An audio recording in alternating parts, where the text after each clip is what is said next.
Good afternoon guys, welcome to our Small Footprint. My name is Nyssa, and if you're new here, we are a family of 8 who live off-grid in Australia.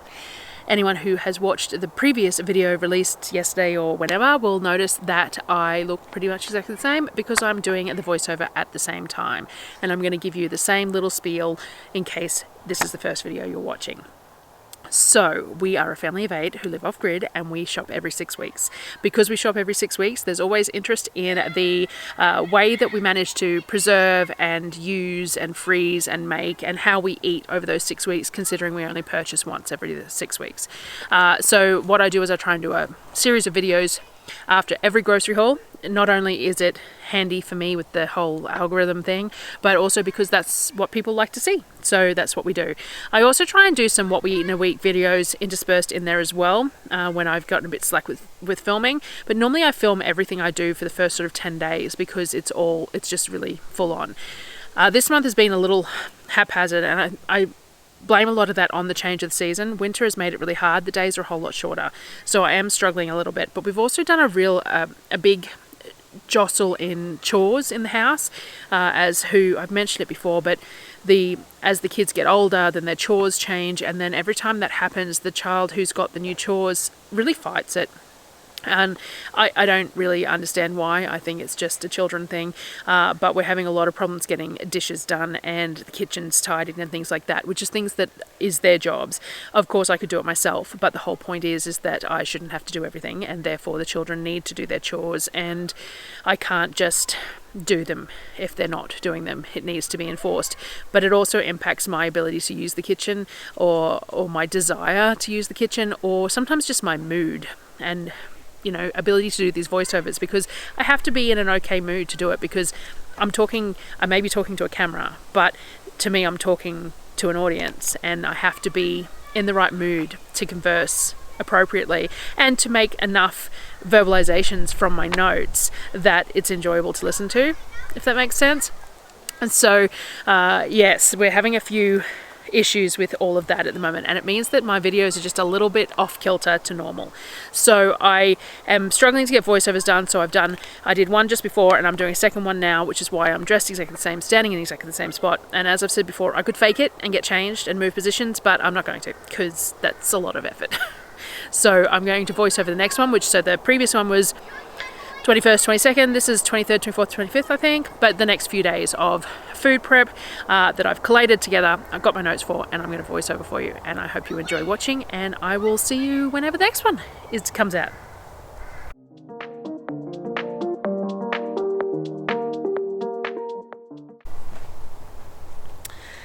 So as I said, bits of footage are missing, bits and pieces everywhere, so you might miss some meals some days and some kitchen stuff some days, because I just am not in the mood to turn the camera on, I think, is basically what it comes down to. But I'll share what I've got. So this is the meal that I put the garlic soy chicken in the fridge for. So this is dinner, so obviously I didn't film anything else that day, don't know why. A favourite of Darryl's, actually, I think we had leftover meat patties and hamburger buns for lunch, so that might be why. But anyway, this is a favourite of Darryl's, and it's a good use of lots of veg when we've got fresh veg. So I cut up a whole lot of broccoli to seam, like 3 different heads of broccoli. And then I also, while I was doing dinner, I decided to make up marshmallows for our hot chocolate. So we made the hot chocolate powder, which I've got a video for, making hot chocolate powder. And basically in winter we have hot chocolate every night. Not necessarily the best sort of habit to have, but tasty. And it's really, because we don't use milk, we do it all on hot water with the milk powder in the mix, the coconut milk powder in the mix. It's pretty thin, so what we like to do is add marshmallows. It just kicks up the sweetness a little bit, but it also puts like a head on it and makes it a little bit thicker. So I decided to make another batch of marshmallows. I've been making them every week or so. I do a very simple method. It's very similar to the fluff recipe that Jessica from Three Rivers has. I use boiling water with gelatin whisked into it. So I boil water, whisk the gelatin into it until the gelatin is really well dissolved, and then I cool it with some form of liquid sugar, because you don't want to whisk it until it's back down to about 37 degrees, about body temperature. So you use that boiling water to get the gelatin melted, and you have to keep it agitated to get that gelatin to melt and not stick to the sides of the bowl. And then you want to cool it before you whip it. So I've used maple here, But I have used honey before, and I have used faux maple as well, like a simple sugar syrup with maple essence in it, that are like my fake maple syrup. Obviously using maple syrup or honey is going to be slightly better for you in a not kind of really way, because it's being served in hot chocolate. But the theory is that there's more micronutrients in honey and maple syrup than there is in sugar, but I use raw sugar, and anyway, that's a debate for another day. So maple flavored marshmallows are really tasty though, so that's what we're doing. So basically you whisk it, and you have to whisk it on high until it holds soft peaks, which shouldn't take 5 to 10 minutes, so it's good to have that going in the background while you're doing other stuff. So I got it all in and whisking while I continued on. I pulled the marinated chicken out of the fridge and seasoned some potato starch with salt and pepper. That's all I put in for this. So the chicken was marinated in garlic and soy, and then I've got the potato starch with salt and pepper. Once the marshmallows had finished whisking, I put it in a baking tray to finish setting, but you have to move fairly quickly. It sets as you're removing it, especially in chilly weather like it is at the moment. If you want it smooth, you're going to have to warm your spatula and spread it out and all that sort of thing. We don't care about smooth. It's really irrelevant. So I covered that, put it aside, and got on with dinner. I dipped the marinated chicken into the seasoned potato starch and fried it off in some vegetable oil in batches before removing it onto a rack to cool. So this is deep fried. You don't want to overcrowd your oil, or the temperature of the oil will drop too rapidly and your chicken will end up soggy. So you need to only have enough chicken in there at a time that it doesn't take too long for the oil temperature to come back up. Don't overcrowd your pan. I just used the cold pressed vegetable oil from Costco for frying like this, and we will strain it and reuse it a few times, just so long as we don't burn anything in it. Then if it's too discolored or smells funny, we get rid of it, but we do use it for a few times. Not that we deep fry very much, but the little that we do, we will reuse it. We served it over some rice that I'd cooked in chicken stock and the steamed broccoli, and drizzled it with the lemon chung sauce that we had made with our surplus of lemons weeks ago. This is one of Darryl's favourite dishes. We probably only have 1 meal's left of the lemon chung left, so I do need to make some more. I do have some lemons at the moment, but they were bush lemons, and I'm not real sure. I'm going to have to give the skins a really good scrub and see if I can get them cleaned up enough to use to make lemon chung. But they're a really nice flavoured lemon, the bush lemons, so we'll see how we go. It might be worthwhile giving that a go. After we ate, I cut up the marshmallows. I sprinkled some potato starch over them and then in the Ziploc bag so they don't stick together. So these aren't overly sticky ones, these particular ones, because they're not particularly soft. I don't go to any effort to get air into them. Like, obviously they've got some air in them, but I don't go to any significant effort because we're using them melted in hot chocolate. So I did whip them up, obviously, but I didn't go to any significant effort to get them all light and fluffy, which means that they're a fairly dense marshmallow. They're still edible as a marshmallow, but quite chewy, but perfect for melting. So they're not as sticky as a really light and fluffy marshmallow that you go to the more effort with, which I have done previously, but for this purpose are unnecessary. I store them in the freezer because that's just a really good way to store them. They're really chewy if you eat them directly out of the freezer, but you can eat them directly out of the freezer, but they work well in the hot chocolates. Put them in the bottom of the cup, pour the boiling water over it. Obviously we don't use any milk or anything either, so it drops the temperature of the hot chocolate to a more tolerable level as well, which isn't necessarily a bad thing. So I put them in the freezer, and we use them for hot chocolate every night, pretty much, which is, not necessarily something I should admit to, that we have hot chocolates with marshmallows every night, but there you go. The next day, we started off with sourdough tortillas. Now, I really like sourdough tortillas, but they are a lot of work. I use starter, lard, water, and flour with a pinch of salt. The ratios, I'll try and remember to put the ratios in the description for you. You should, and I bring it all together in Thermix, you should mix your fat and flour first, and then bring that to like a sandy texture and then add your liquids. But if you don't, it still works. It does work better if you do it that way, but today I forgot. I threw everything in and just mixed it up. So I put it in the Thermix and just on like speed 6 till it comes together in the middle, pulls away from the sides, and then put it out on my dough mat and gave it a bit of an extra knead to bring it together and make it nice and silky. I put a coating of lard on it and wrapped it in the dough mat and let it rest for about 30 minutes. Some people say that you don't need to let your tortilla doughs rest, but I find it's very beneficial to do so. When I came back, I pulled balls off, approximately 40 grams each. I didn't weigh them though. I am getting better about some of these things, not feeling the need to be pedantic about weighing it. so long as there's enough for everyone. Sometimes I still like to weigh the totals and figure out how many I'll get out of it, because there's still the whole point that I have to have enough for everyone. But anyway, I didn't weigh this. I just pulled off around about 40-gram balls each, laid them out on the dough mat, balled them up, put them on the dough mat, put a little bit of lard on the top of those as well, and then covered them with the dough mat to rest for another 15 or 30 minutes. I find it easier to roll them out if I give them a little bit of resting time.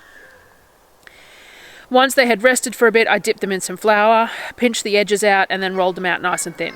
I could spend the time and make them round, but to be honest, it just doesn't matter enough to us. I just roll them nice and thin, and I don't really worry about the shape of them. They end up somewhat round, sometimes square, but hey, you know, they all taste the same. And I can make them round if I put a little bit of it in, but as I said, I'm just basically too lazy. So I cook them off in a hot, dry pan and place them into a warmer or a tea towel until you're ready to serve them. Generally, it's a tea towel because I don't have anything else on hand. I generally have 2 pans going, and I just roll and place and flip and take off and roll and place. So there's a very much a rhythm to it, and I find that if I'm not standing there and just doing it, then I can end up with them burning. I do have to stand there and just roll and flip and place constantly, because they don't take very long to cook. You put them on one side, they puff up a little bit, you flatten them out, just flip them over, and another 30 seconds and they're done. So you do need to be on the ball with having the two pans going. It is a fairly arduous task making enough, because we eat this entire batch in one meal. So, you know, but that's the way it is when, you know, you have a large family. So this afternoon we served them up with some duck egg mayo, shredded cabbage, and some warm grilled chicken thighs from the other day, cut up into the smaller pieces so to go further for everyone. I added a bit of crumbled cheese on mine as well. For dinner that night we did a noodle stir fry, something we do fairly often. Cooked up a big pan of cauliflower and a big pan of broccoli. Again, this is part and parcel of this whole how we make food work. At the beginning of the month, the first 2 weeks, we have an overabundance of things like broccoli, cauliflower, beans, or whatever's in season for that, seasonal for that. And then at the end of the month, we have bags of frozen vegetables. Still have cabbages because cabbages last quite well, but like the broccoli and cauliflower, I just don't particularly like them preserved many ways, so we just gorge on them for the first 2-3 weeks depending on the weather and how we've got them stored as to how long they last. Once we get the trailer sorted and have a cold room, they might last even longer, which would be nice. So I mixed up a batch of the Chinese stir-fry sauce from Recipe 10 Eats. It's the one that I use all the time. It's a mix of soy sauce, oyster sauce, Chinese cooking wine, some sesame oil, pepper, sugar and starch, and then I top that jar up with water and give it a really good shake, so I end up with about 1 litre of sauce out of that. I heat the noodles in some hot water just so they come apart from each other, and then I put them in with the vegetables, and we used some of the grilled chicken thighs in this as well. Added the noodles, the stir-fry sauce, and mixed it all up till it's sticky and shiny and ready to eat. This pan is the second pan that we made. I always make 2 big pans. So we used 3 packets of noodles all up. I think they're 400 grams each maybe, so 1.2 kilos of the noodles all up, with the big pans of veggies and the chicken and everything else. So I always have 2 big full pans worth, and this is just the second pan that you see here. I've already shoved the first pan out on the table. Next morning I'm working on getting through a few of these cabbages while we still don't have room in the fridge for them. So later on in the month they go in the fridge when everything else has come out of the fridge, and they last for pretty much the entire month. Sometimes we still have half of one left right at the end of the month before I go shopping again. So they last really well, but at the moment we don't have room in the fridge, so they're just sitting in a box on the table, which is fine in this weather, not so great in summer, but they're a winter veggie anyway, so we don't get an abundance of them in summer anyway. But I did okonomiyaki for breakfast, so we do this at least once a week, if not twice sometimes, because we have cabbages to use, so that's what we do. I do a standard, I've mentioned this many a time on here, and I suppose I should do a video covering just okonomiyaki one day, but basically I use half cabbage, 1/4 cup of soy sauce, 6 eggs, a couple of cups of flour and a cup of water, and then I add more flour and water as needed to get the consistency that's right for your tastes. Some people like it to be a pancake batter with a bit of cabbage. Some people like it to be cabbage with a little bit of batter. We are on the latter. We like to have lots of cabbage, enough batter to hold the cabbage together, but I don't want cakey bits. I don't want high-clitty pancakey bits in between the cabbage. I want it to be cabbage held together by a bit of batter. So that's how I make it work. I cook it off in the cast iron pans. You want the pans really nice and hot so the edges get really crunchy. Obviously I was impatient here and the pans weren't quite as hot as they should have been. Again, I normally run 2 pans. I'm contemplating one of those flat plates for the Camp Chef because I have the double burner Camp Chef. You can get one of the big flat plates that covers both burners, but I'm unsure as to whether it would be convenient because I wouldn't use it for everything. I still have these pans for other things, and which means that I'm going to have to take the plate off. It's going to have to be cleaned and hung somewhere, kept out of the weather because it's cast iron, so it needs to be, I don't know whether it would work or not, but I'm contemplating it because for things like pancakes and okonomiyaki and even the tortillas, like I could probably do 3 tortillas rather than 2 on it. I don't know. Anyway, it's a thought. Squirrel. Anyway, so I found doing them in smaller pieces rather than the pan-sized ones work well for us too, because then no kids waiting for the 6th item to be cooked sort of thing. Like I'm cooking 8 small ones at the same time, they can all get a small one, and then I can do the next batch and they all can get another small one. And anyone who has lots of children can understand that concept there with, you know, children wanting to wait, not wanting to wait for the last thing. Anyway. We serve them with a generous, especially for me, because I really love mayo, amount of QB style mayo, ABC sauce, which is ketchup mayonnaise, or it's a sweet soy sauce, and again just a sprinkling of the marinated grilled chicken thighs. These thighs go a really long way and over many meals because of the way we do this. I highly recommend the grilling them and vac sealing them into portions. So marinating it all, cooking it all off, and then vac sealing it into portions. First of all, we have it in the fridge for a couple of days because we've cooked it, so it's got more days to go in the fridge. So the first couple of days after we've cooked it, we use it straight out of the fridge, and then it all gets vacuum sealed into portions and put in the freezer. And all we have to do is pull a bag out, either preemptively, if I can think that far ahead, or you just get a baking tray, like a loaf tin or whatever, fill it with boiling water, put the chicken in there, and it breaks up enough that I can just put it in the cast iron pan and heat it through with a little bit of fat.